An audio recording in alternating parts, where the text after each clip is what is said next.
Hi, I'm Katie Fee, and for my thesis, I'm doing a package design case study, mainly understanding consumer behavior in terms of package design. In the beginning, I did a lot of research in consumer behavior and package design. Basic understandings are that consumer behavior is how people buy and use goods and services. This is used by companies to sell to as many potential customers as they can by manipulating consumers' wants, hopes, fears, and tendencies. This also means understanding the consumer's mind, emotions, and how they'll react to certain stimuli presented in packaging or advertisements or anything else that they are showing their consumers. So then package design, it's very important because it is the last and final step to convincing a consumer to buy a product, what is going to push them over the edge to pick one over the other. It's affected highly by consumer behavior and their desires and wants, as well as the psychology of design. Psychology of design is basically the understanding that visual stimuli evokes emotional responses, whether or not the consumer recognizes that, and impacts their thought processes and decision making. Main aspects and elements of design that influence consumers are colors, fonts, shapes, promoting different thoughts, feelings, and those aspects of the design can really influence what a person feels towards a package. So why continue studying this? These things have been done over and over again. This is not a new concept to understand consumers and understand design within those aspects, but consumer behavior is different for every single product, and it changes over time due to life experiences and trends and cultural events. And understanding what influences a customer and what their motives are, while still recognizing the overarching psychological elements of design, is crucial at all times.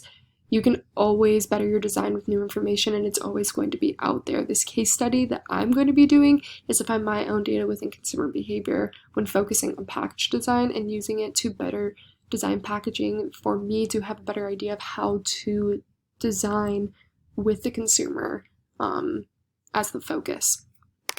So my focus product-wise is oat milk.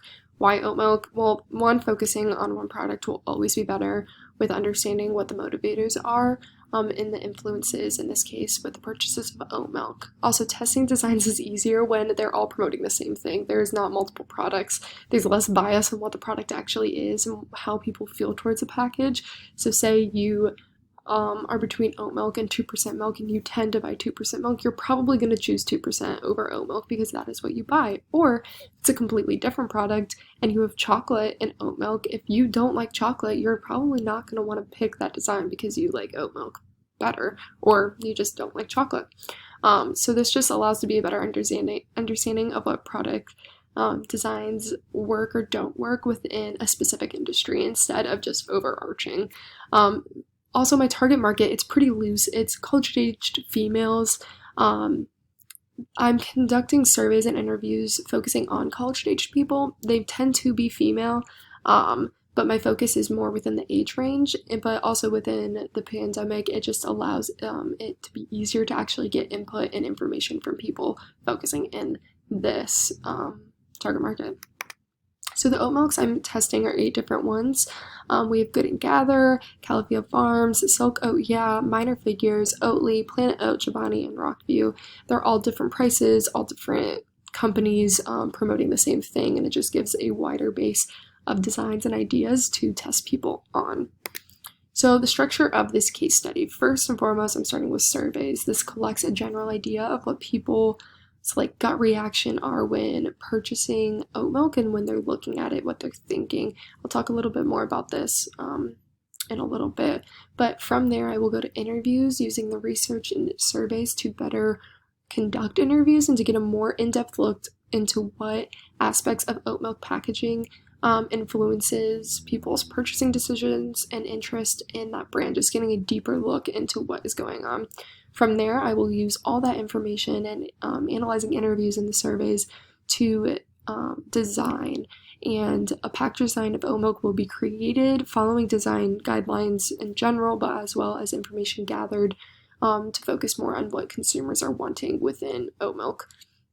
And lastly, it will be testing. So testing the created design from the last stage. This design will be tested against packages previously tested, and then edits will be made based on the A/B testing results. So first I have my survey. So the questions for the survey are very general, they're broad. It's to get a basis of what's going on in people's minds when they look at oat milk so that I can better write and ask questions in the future for interviews. So first I have age, gender, students or not, whether or not they buy oat milk or what kind of milk they buy. Just getting a basis for who these people are that I am interviewing or giving the survey to. Next is A/B testing of different type of oat milk. So I'll set up one oat milk next to another and say, gut reaction, which one are you going to purchase? And I did that for every single one. And then I have a ranking of each oat milk out of 8. So 1 being the best, 8 being the worst. Have them rank where they see the oat milk falling in line and each brand falling in line with each other.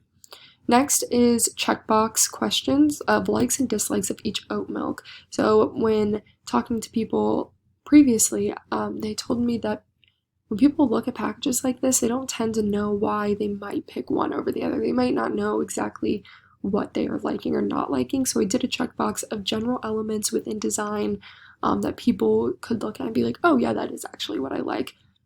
It gives me a better idea of what they're actually thinking, and it makes it easier to answer those questions and not be confused or not want to answer them and not give me accurate input.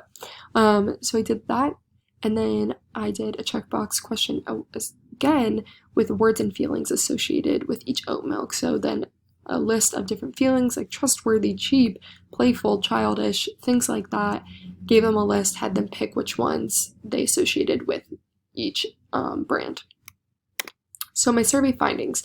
A lot of these findings were very interesting. It also proves that as a designer, even if I do know what elements should look together or what I think looks cool or what a company might want their look to be like, that does not matter to the consumer. If we are not designing for the consumer, they will not be purchasing it. It is not about what I want or what I like. It's about what will make them want to purchase it and feel good purchasing that product.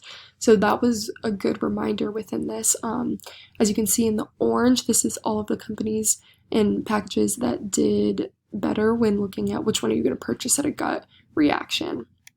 So from that, I found different insights. So to these 2 pages, and what I did is I took each one, went through all the information, found the words that were most used, and then different elements and wrote those key things down. It just allows me to see what people are actually thinking and what is making them think those things. So maybe they're thinking this is bland and cheap because of the graphics. They're not huge fans of the graphics. A lot said that they didn't like the package, and that just allows me to see the difference between each oat milk and ones that might say trustworthy. Why are they saying trustworthy? What things are they liking from that? It gives me a better idea of what's actually going on before doing deeper digging into those thoughts. And that's where these interview questions come in. So the concepts for these questions that I got from my surveys and from research is taking the top liked and least liked oat milks and asking specific questions. So pretty much doing the survey, but more in depth with the person right there in front of me. This also allows me to ask more specific questions dealing with decision making, like why are they choosing one package over the other, what's pushing them over the edge. Also being able to talk through eye tracking and understanding what people are looking at the most. Instead of using software, it would be close your eyes, open up your eyes, what is your eye immediately going to, and then talk me through where your eyes are going from there. And then asking more why and how based questions rather than which and what. Knowing the key motives behind what people are liking or disliking or feeling is what will make designs better. So that is what I'm planning on doing. So my next steps, getting all my interviews done. I'm in the process of finalizing all of my questions to make sure they are as good as they can be for people to respond well, and whatever that means. And then analyzing that information and using it to design a package to test later in the future. That is all I have. Thank you so much.